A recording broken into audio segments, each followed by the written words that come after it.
Piala Dunia telah pun usai. Siapapun menang, hatiku senang. Semangat berpikir yang tak pernah selesai untuk ekonomi tahun depan yang akan terbang. Ya, itu pertama ya. Yang kedua Pak, ini nantang Pak Kepala nanti untuk pantun juga. Natal dan Tahun Baru sudah di depan mata. Tunggakan deadline kerjaan pun semakin nyata. Selamat menikmati kegiatan Pareto di Jakarta. Jangan lupa untuk selalu bahagia. Terima kasih. Assalamualaikum warahmatullahi wabarakatuh. Satu sisi biayakan gitu ya. Jadi mohon dimaklumi. Ya. Terima kasih Bapak Ibu sekalian. Assalamualaikum warahmatullahi wabarakatuh. Waalaikumsalam. Selamat pagi, salam sehat, salam sejahtera untuk kita semua. Salam, Om Swastiastu, Namo Buddhaya, Salam Kebajikan.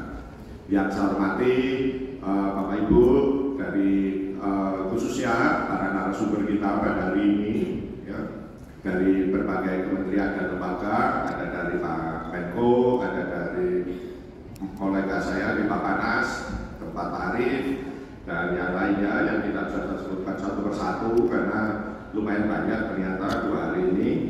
Dan tentu para pimpinan di lingkungan BRIN, khususnya Mas Agus Eko, Kepala OR kita, yang namanya saja kita nggak hafal-hafal ya, gitu. Kalau saya OR TKP TKM gitu. Pokoknya urusan ekonomi sama ekonomi duit. Kira-kira begitu. Jadi dan tentu Bapak Ibu sekalian, hadirin sekalian yang hadir secara daring maupun luring maupun daring ya, dimanapun berada yang saya banggakan. Jadi ini adalah acara, terima kasih juga untuk para pendukung sponsor kita ya, yang mendukung acara kita pada hari ini. Jadi ini acara namanya saja nggak umum ya, gitu ya. Jadi karena yang bikin masih WW ya, jadi ya gitu. Oh ya lupa saya. Yang saya hormati ini pimpinan pengurus ya, ketua kita khususnya Perhimpunan Periset Indonesia ya, Pak Sarelika ya, hati-hati nanti kalau tidak diterima Pak Sarelika jadi anggota lagi ya, itu langsung berhenti loh ya, jadi pejabat fungsional apapun ya, periset. Ini organisasi profesi.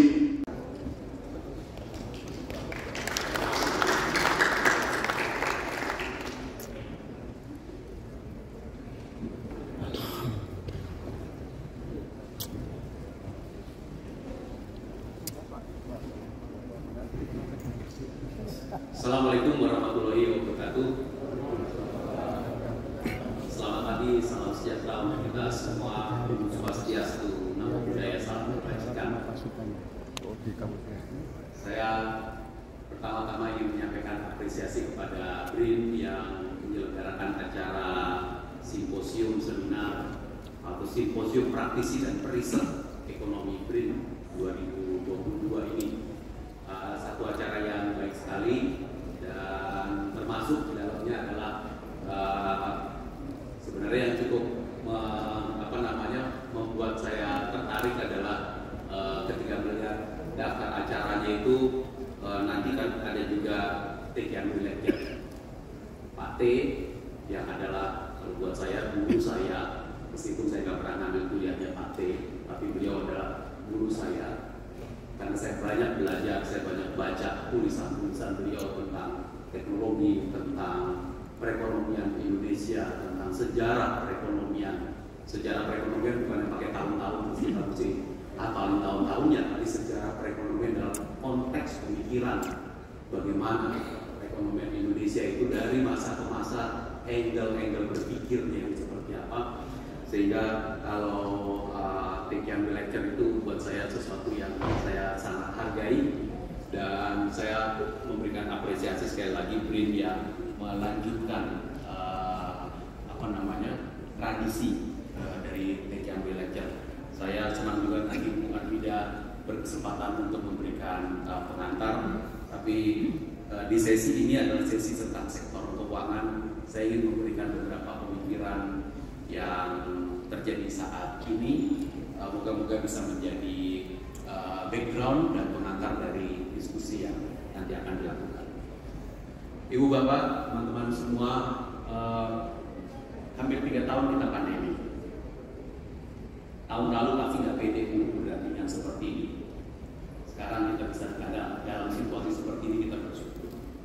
Kita bersyukur kepada Tuhan bahwa kita bisa sampai ke titik di mana pandemi kita anggap mereda, dan ini adalah pemulihan ekonomi kelihatan. Dulu awalnya kita tahu persis kalau misalkan pandeminya terjadi di awal-awal belum ada vaksin, ya udah berhentikan aja kegiatan ekonomi.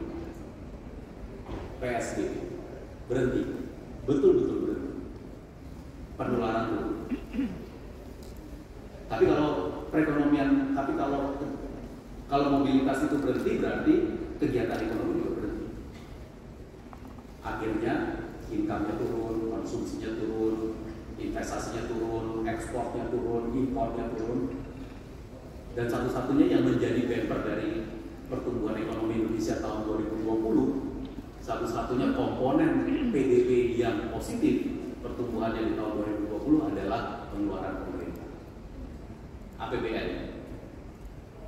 APBN-nya jadi bumper.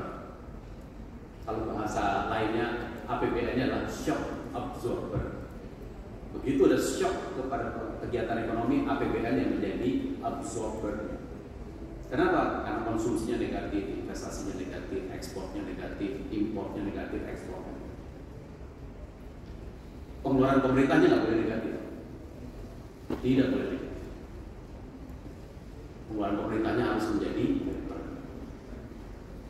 Namun begitu masuk ke periode pemulihan, nah mobilitas jalan lagi, ada ada vaksin, mobilitas ekonomi dibuka, berjalan, transaksi muncul, maka konsumsi tumbuh, investasi tumbuh, ekspor juga tumbuh. Kalau ekspor tumbuh karena harga komoditas kita luar biasa, impor juga terjadi pertumbuhan. Secara keseluruhan kita lihat bahwa kalau kegiatan ekonominya sudah mulai tumbuh, maka APBN-nya, pengeluaran negaranya, APBN-nya konsolidasi lagi. Karena kalau pengeluaran negara itu tumbuh, ya belanja negara itu tumbuh ketika penerimaannya nggak ada, penerimaannya itu turun, tapi belanjanya harus tumbuh, maka dia defisit. APBN defisit. Kalau APBN defisit, ya artinya harus diadakan pembiayaan terhadap defisit tersebut.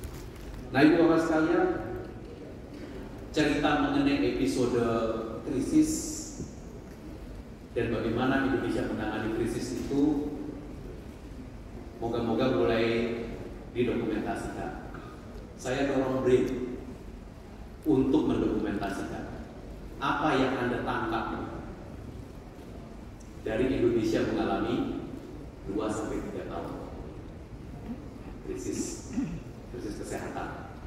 Krisis kesehatan yang punya dampak kepada sektor, punya dampak kepada sosial, punya dampak kepada ekonomi, dan punya dampak kepada keuangan. Sebentar sesi ini bicara mengenai keuangan. Apa yang terjadi? Kami di Kementerian Keuangan mulai mengencourage teman-teman di seluruh Kementerian Keuangan untuk nulis, mendokumentasikan, melakukan knowledge capture, melakukan knowledge repository. Beberapa teman-teman di beberapa unit sudah mulai memunculkan. Teman-teman di pengelolaan utang sudah bikin buku mengelola utang pada periode pandemi. Kebijakan fiskal mulai bikin. Teman-teman di unit-unit lain boleh bikin. Dan terakhir buku yang kami keluarkan adalah Keeping Indonesia Safe from COVID-19 Pandemic, yang berisi 17 chapter, kita edit dan barusan diterbitkan oleh ASEAS Singapura. Saya encourage teman-teman untuk baca, saya nggak encourage untuk beli, karena ini gratis. Scan gratisan, tapi ibu bapak sekalian, yang ibu bapak lewati selama hampir 3 tahun itu, kita berharap tidak terulang lagi dalam waktu yang cepat. Kita berangkat terulang. Tapi apa yang sudah kita lewati harusnya kita capture. Malah harusnya jangan buru-buru lupa. Jangan buru-buru lupa. Karena kita menangani ini dengan sangat extraordinary. Kalau ibu bapak membaca di media massa bahwa Indonesia adalah salah satu negara yang dianggap berhasil. Berhasilnya itu apa? Selama pandemi ini dianggap berhasil menyeimbangkan kesehatan dan ekonomi. Karena yang terjadi pada awal-awal itu lalu kita tahu bahwa ini kesehatannya harus yang lebih utama, tapi at the cost of economic well-being. Itu nggak boleh terjadi terlalu lama, nggak boleh. Dan kita akhirnya menggunakan seluruh instrumen yang kita punya, seluruh cara, seluruh logika yang kita punya untuk menangani itu. Nggak bisa hanya kebijakan satu saja, nggak bisa hanya kebijakan fiskal, nggak bisa hanya kebijakan moneter, nggak bisa hanya satu kebijakan mengenai sektor keuangan saja. Kombinasi bahkan kerjasama kita termasuk dengan aparat penegak hukum. Ibu bapak ingat bahwa kita mengeluarkan peraturan pemerintah nomor 1 tahun 2020 yang menjadi dasar dari tata kelola kita mengelola pandemi. Perpu 1 tersebut ketika disetujui oleh DPR menjadi Undang-Undang nomor 2 tahun 2020 adalah untuk menjaga fleksibilitas keuangan negara, fleksibilitas dari cara kita menangani pandemi, dan pada saat yang bersamaan menjaga tanggung jawab dan akuntabilitas. Bahwa pemerintah meminta diberikan perpu, diberikan fleksibilitas bukan berarti tidak tanggung jawab. Tetap accountability menjadi sangat penting, audit tetap dilakukan, pengawasan tetap dijalankan. Pengalaman yang seperti ini saya rasa moga-moga tidak berulang lagi. Tapi harus kita dokumentasikan.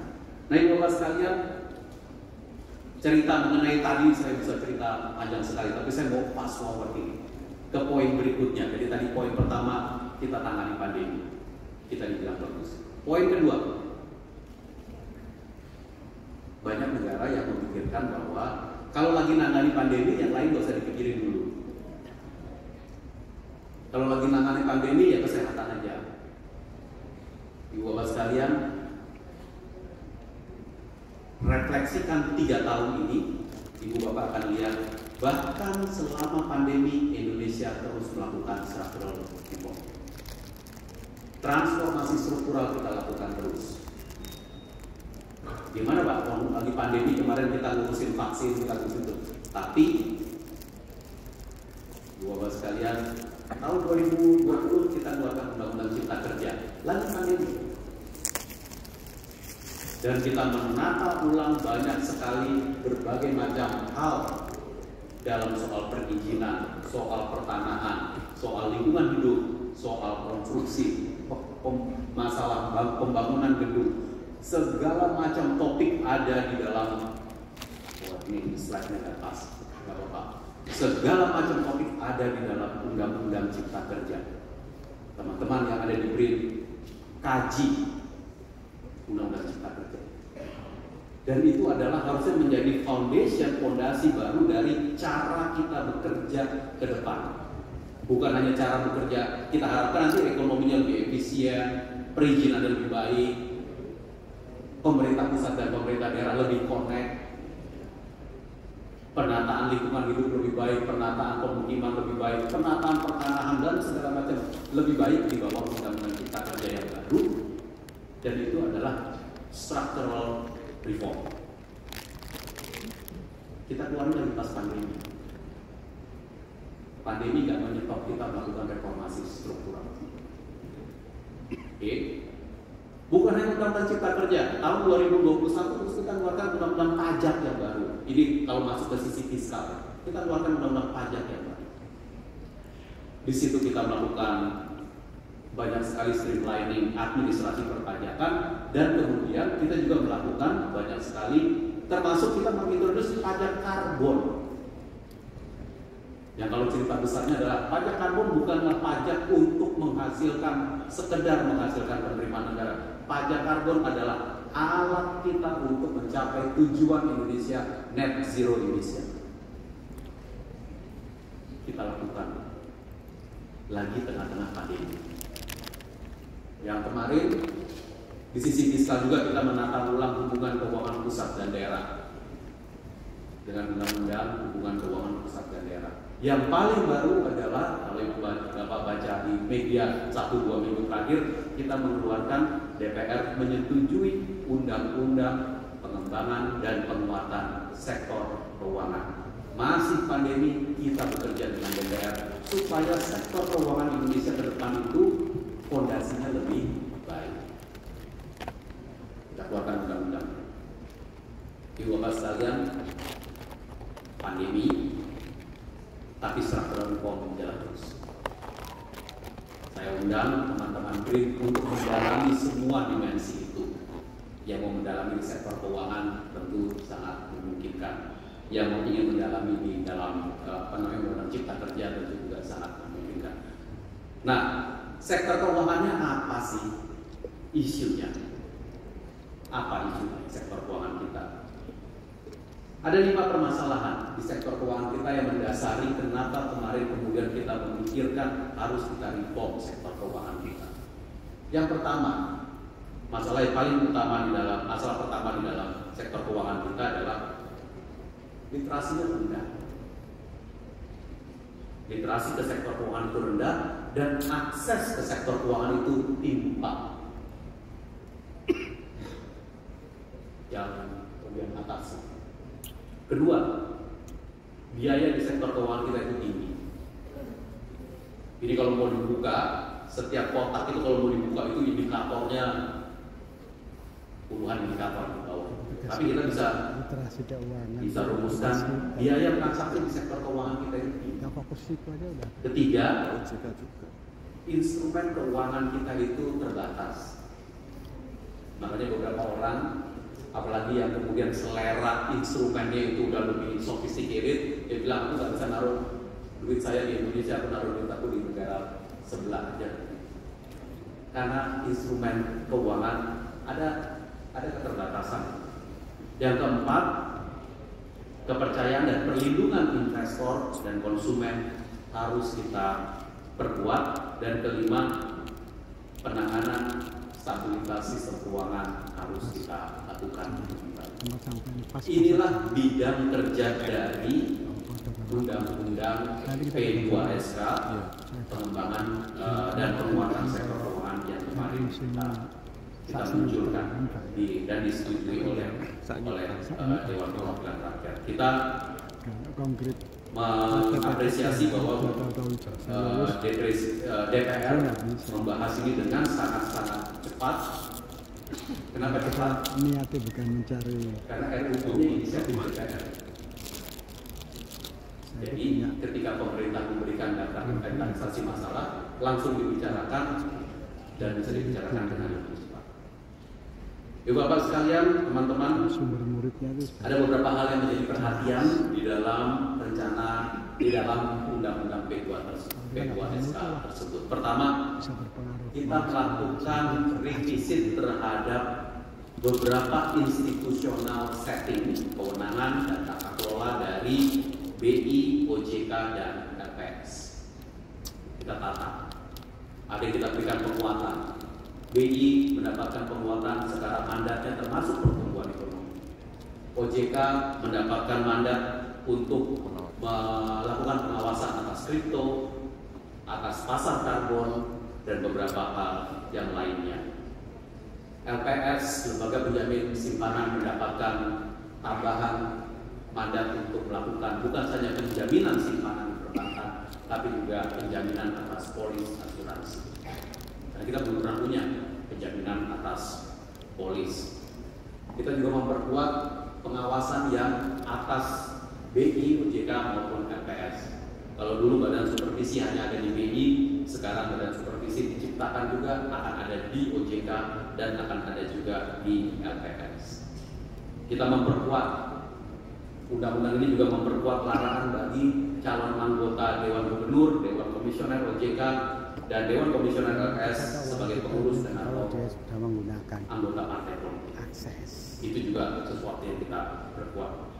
Dan kita juga memperkuat dari jaring pengaman sistem keuangan JPSK yang dimiliki yang berdasarkan Undang-Undang P2SK diperkuat lagi di undang-undang yang baru saja ditetapkan, dan kita juga melakukan penguatan pengawasan, termasuk kalau yang Bapak mungkin dengar cukup mendapat perhatian dari publik adalah koperasi, pengawasan atas koperasi, khususnya koperasi simpan pinjam. Koperasi simpan pinjam yang kita kembalikan lagi, tata kelola pengawasannya kita kembalikan lagi kepada hakikat dari koperasi tersebut. Kalau koperasi itu melakukan usaha simpan pinjam, ada, dan dia melakukan koperasi simpan pinjam dari anggota, oleh anggota, untuk anggota, ya silakan diawasi oleh koperasi. Tapi kalau koperasi, bentuk usaha koperasi melakukan usaha simpan pinjam yang melayani non anggota, jadi awasi oleh OJK. Tapi kalau hakikat koperasi dari, oleh, dan untuk anggota, maka kemudian diawasi oleh OJK. Seperti halnya bentuk-bentuk usaha lainnya, perbankan, melayani nasabah, menerima simpanan uang dari nasabah atau lembaga keuangan mikro dan seterusnya. Bapak sekalian, kita juga di Undang-Undang P2SK itu kita melakukan reformasi pasar modal, pasar uang, pasar valuta asing serta aset kripto. Kita juga memperkuat pengawasan terhadap bisnis konglomerasi jasa keuangan. Karena sektor jasa keuangan kita itu biasanya memiliki konglomerasi.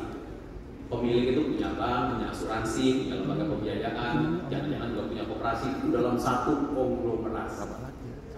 Kalau di dalam satu konglomerasi, maka pengawasannya itu yang harusnya pengawasan satu persatu dan pengawasan terhadap konglomerasinya. Ini diperkuat oleh Undang-Undang P2SK yang lain yang barusan ditetapkan. Banyak lagi elemen yang ada di dalam undang-undang tersebut, dan saya mengencourage teman-teman yang nanti akan mendiskusikan ini dan mendalami ini untuk melihat secara fundamental bagaimana undang-undang ini kemudian menjadi fundamental baru ekonomi Indonesia. Tujuannya apa sih? Tujuannya satu, kita ingin memperdalam sektor keuangan Indonesia. Memperdalam itu artinya membuat dia makin penetrasinya itu makin besar, makin kuat, makin intens. Ada beberapa banyak indikator yang bisa dipakai, misalkan berapa besar kredit. Sekarang ini kredit per GDP kita di bawah dari negara-negara lain. Berapa besar perbankan? Perbankan kita itu mayoritas dalam sektor keuangan kita. Harus kita ubah ini. Kita harus munculkan asuransi itu penetrasinya masih rendah sekali. Belum banyak orang yang punya asuransi. Belum banyak orang yang merasa memerlukan. Penetrasi asuransi harus kita tingkatkan. Dan kemudian kalau tujuan pertama adalah pendalaman pasar keuangan, tujuan yang kedua adalah membuat pasar keuangan tersebut lebih inklusif. Inklusivitas dari pasar keuangan juga bisa ditunjukkan oleh berbagai macam variabel kepemilikan account, variabel dari indikator kepemilikan account di perbankan, indikator dari kepemilikan asuransi dan yang lainnya. Harus lebih inklusif. Makin banyak harusnya masyarakat Indonesia yang mendapatkan daripada jasa keuangan, layanan keuangan. Dan yang ketiga, tujuan dari tata kelola reformasi sektor keuangan yang ketiga adalah meningkatkan atau menjaga stabilitas sektor keuangan. Tiga hal: pendalaman, lebih inklusif, jadi lebih dalam, lebih inklusif, lebih stabil. Oh, iya, di Mas. Karena sektor keuangan itu adalah sektor kepercayaan, bisnisnya bisnis kepercayaan. Disinilah kemudian pemerintah kita akan terus menjaga 3 tujuan tadi. Lebih dalam, financial returning, lebih inklusif, financial inclusion, dan lebih stabil, financial stability. Saya sampaikan selamat untuk BRIN yang akan menyelenggarakan diskusi panel setelah ini, dan moga-moga dapat memberikan pemahaman yang lebih baik dan menjadi trigger dari teman-teman peneliti di BRIN untuk mengkaji, membongkar lagi, mendalami lagi mengenai sektor keuangan Indonesia. Saya mohon pamit langsung meninggalkan karena ada acara lain. Moga-moga apa yang saya sampaikan sekelumit ini nanti bisa didalami dan menjadi background yang baik untuk acara diskusi dan tanya jawab. Terima kasih untuk perhatiannya. Saya tutup. Wassalamualaikum warahmatullahi wabarakatuh. Waalaikumsalam warahmatullahi wabarakatuh. Mohon izin Prof untuk berkenan tetap di tempat sesi penyerahan tanda penghargaan. Kami mengundang Bapak Dr. Agus Eko Nugroho selaku Kepala Organisasi Riset Tata Kelola Pemerintah Ekonomi dan Kesejahteraan Masyarakat untuk menyerahkan tanda penghargaan, didampingi oleh Bapak Insinyur Syahrir Ika selaku Ketua Umum PPI dan Bapak Purwardana Wismardana selaku Ketua Panitia. Saya itu mendirikan pusat perhimpunan periset muda Indonesia tahun 2017. Kedaulatan saya dari sini. Anggotanya berapa? Udah banyak, kan setiap DPD kan kami hadir itu kan seluruh Indonesia. Yang muda-muda, dosen yang muda itu sebelum usia dewasa lah.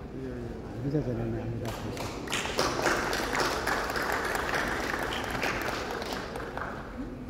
Dilanjutkan foto bersama Bapak nanti setelah penyerahan souvenir.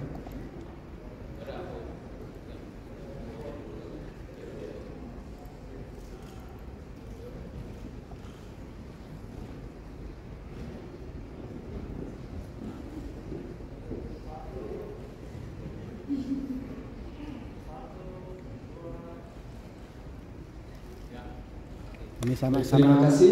Kami ucapkan kepada Pak Wakil Menteri Keuangan dipersilahkan untuk melanjutkan setelah 2045 gitu ya. Karena sekarang kan targetnya pokoknya sebelum 2045 ya kan. Jadi masih diperlukan pertumbuhan PDB yang cukup tinggi ya, yang mestinya turunnya di atas 6%. Ya itu Mas Agus Eko dan teman-teman pasti lebih tahu ya.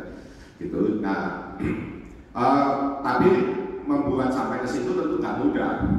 Tentu tidak mudah, dan itulah tugas kita semua, khususnya teman-teman para periset ya, tidak hanya di BRIN tapi juga di kampus dan sebagainya untuk memberikan sumbangsi pemikirannya ya kan?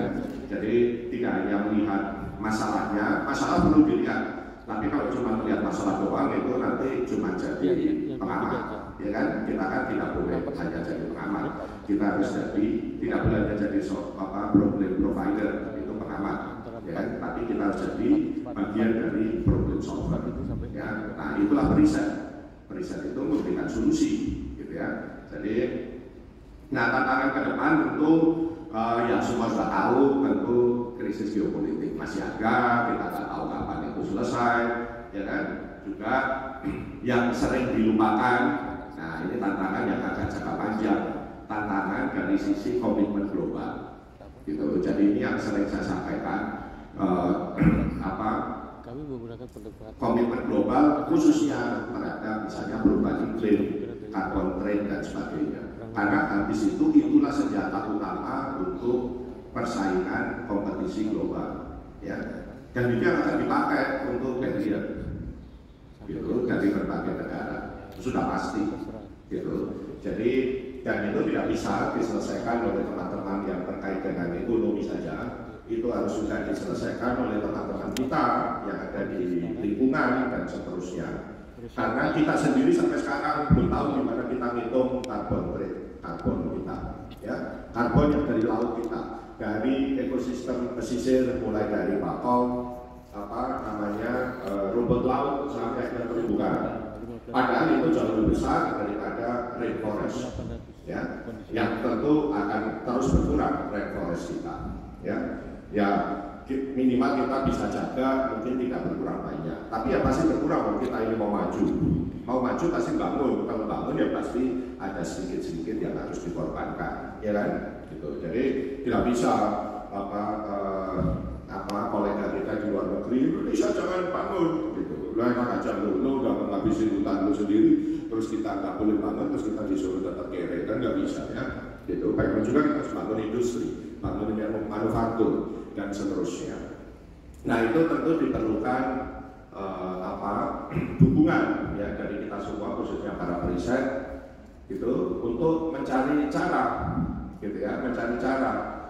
Oke, kita bangun IKN, tapi bagaimana kita memastikan biodiversitas yang akan dibangun, ya, pasca IKN yang berpotensi hilang itu sudah kita konservasi ex situ. Sehingga kalau ada orang lain yang akan memakai itu sebagai trade barrier dan sebagainya, itu kita bisa jawab, misalnya, ya. Itu sangat konkret tuh, ya, dan itu pasti terjadi dalam beberapa tahun ke depan, ya, gitu. Itu pasti terjadi. Jadi hal-hal spesifik seperti ini, ya, kan mungkin acara ini sudah kan setiap tahun barangkali, ya, nggak tahu saya, saya tahu gimana, ya kan, ya kalau acara tahun pertama bolehlah kalau masih mencari-cari pola, ya, tapi saya nggak tahu tahun berikutnya kita sudah harus mulai melihat celah-celah di mana acara ini bisa benar-benar mengisi, ya, kekosongan dari para pengambil kebijakan, khususnya di bidang ekonomi, ya. Dan kita harus melihatnya, oke, kita lihat tahun depan, tapi tidak hanya tahun depan, tapi tahun depan untuk menjadi fundamental dari tahun-tahun berikutnya, gitu ya. Jadi, nah itu menurut saya menjadi bagian ranah dari kita semua sebagai komunitas riset, ya. Gitu. Tentu semua hal perlu riset, semua hal perlu science based, apapun, ya, evidence based, ya, policy apapun juga perlu itu. Tetapi sains tidak bisa menyelesaikan semuanya, itu tidak pasti, ya. Riset tidak bisa menyelesaikan semuanya, tapi semuanya memerlukan riset, itu yang bisa kita pastikan, ya. Sehingga kita harus bisa mencari celah-celah di mana peranan kita itu diperlukan. Bagaimana kita bisa membantu Pak Arief dan teman-teman di Papanas yang sekarang sedang bening 7 keliling, ya kan, gitu. Dimaki orang, kenapa you import, ya kan, you import beras, gitu. Loh, padahal itu sangat rasional, it's very simple, ya kan, basic policy itu kan sangat simple, berbasis data, ya Pak, ya. Ya itu satu persis, ya, karena kita sering bareng terus, ya, di mana-mana, di Ratas, di Rapi dan sebagainya, itu. Dan apa yang disampaikan Pak Presiden kemarin itu juga perlu kita cermati, bagaimana kita melakukan hilirisasi, karena strategi hilirisasi di semua sektor, ya, bukan hilirisasi riset, ya, hilirisasi secara umum, hilirisasi industri khususnya, ya, itu mampu membantu kita, ya, yang selalu dikasih contoh kan dari nikel, ya kan, tapi kan nikel itu sebenarnya kecil, ya, masih banyak besar, gitu, dan strategi untuk menghilirisasi industri itu tidak mudah, apalagi kalau bicara pertanian, ya kan, misalnya pangan, gitu, dan pangan itu tidak ada urusan pangan di darat, tapi sebenarnya juga ada sebagian besar sumber pangan kita itu ada di laut, misalnya, dan itu sama sekali tidak tersentuh, gitu, ya. Nah, hal-hal seperti ini yang mulai harus dari sisi ekonomi, ya, harus mulai dimunculkan sehingga awareness itu muncul, ya, kesadaran itu muncul, dan itu bisa menjadi policy yang memang akan memberikan dampak yang nyata dan signifikan untuk negara kita ini. Ya, selain itu juga mungkin bisa eksplorasi juga, karena urusannya Pak Agus Eko ini bukan cuma ekonomi, tapi juga tata kelola pemerintahan, ya, Pak Agus Eko, ya. TKP-nya itu kan tata kelola pemerintahan, ya kan, itu nggak boleh lupa, ya. Dan kenapa kita agak selamat, ya, bisa surplus dan sebagainya, salah satu juga karena transformasi, ya, mau gimana memaksa pembelajaran produk dalam negeri, bagaimana memaksa transformasi ya di pengadaan di pemerintah, karena PPKN itu instrumen utama untuk tidak bisa menjadi satu-satunya tentu ya, tapi instrumen utama untuk sohab-sohab istilahnya kalau Menteri Keuangan ya, kalau dalam kondisi-kondisi yang emergensi seperti beberapa tahun terakhir ini ya kan, kalau makanya kita dipaksakan APBN-nya suruh beli ya produk dalam negeri ya kan, prosesnya dipersingkat supaya rollover APBN-nya lebih cepat ya, tidak nunggu semester 2 baru semua cair itu misalnya kan. Loh, itu hal konkret ya, yang itu berdampak sangat signifikan. Nah, hal-hal seperti itu seharusnya bisa juga menjadi bagian dari fokus teman-teman ya kan, yang mungkin bisa ditelaah, dikaji, dibahas dan kemudian disimpulkan untuk dijadikan rekomendasi kebijakan misalnya, khususnya untuk tim Menko Ekonomi misalnya ya. Dan itu banyak sekali hal seperti itu yang bisa kita lakukan ya. Dan bagaimana juga kita bisa memperbaiki sistem ya kan, penguatan supporting system untuk berbagai hal. Dan itu juga sering kita lakukan di BRIN kan. BRIN itu selalu jadi benchmark, jadi contoh perbaikan ekosistem dan penguatan ya supporting system khususnya untuk sektor riset dan inovasi yang sebenarnya bisa juga diadopsi untuk sektor-sektor yang lain ya. Jadi mungkin demikian yang bisa saya sampaikan sebagai awalan dari sambutan ini, dan sesuai permintaan dari Mas IWB tadi ya. Jadi karena Kepala BRIN itu pelayan terendah di meskipun mungkin tertinggi, mohon maaf ya, tapi pelayan terendah dari fasilitas BRIN, jadi saya harus nurut ya, karena Mas IWB memerintahkan saya untuk sekaligus membuka. Jadi ya, dengan mengucapkan Bismillahirrahmanirrahim, acara Pareto Simposium Praktisi dan Riset Ekonomi tahun 2022 secara resmi saya buka.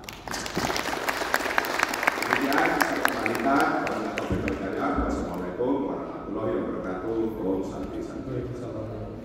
Bapak Kepala, kami harapkan tetap di tempat untuk sesi penyerahan tanda penghargaan kepada keynote speaker pertama kita pagi ini. Kami undang naik ke atas panggung Ibu Dr. Insinyur Musdalifah Mahmud MT untuk menerima tanda penghargaan dari Bapak Kepala BRIN. Dipersilakan.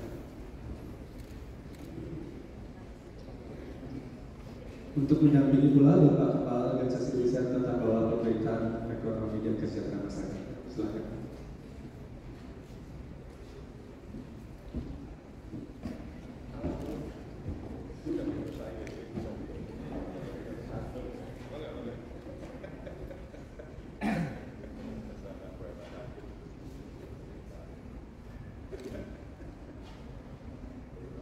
Kita berikan aplaus untuk semua ini.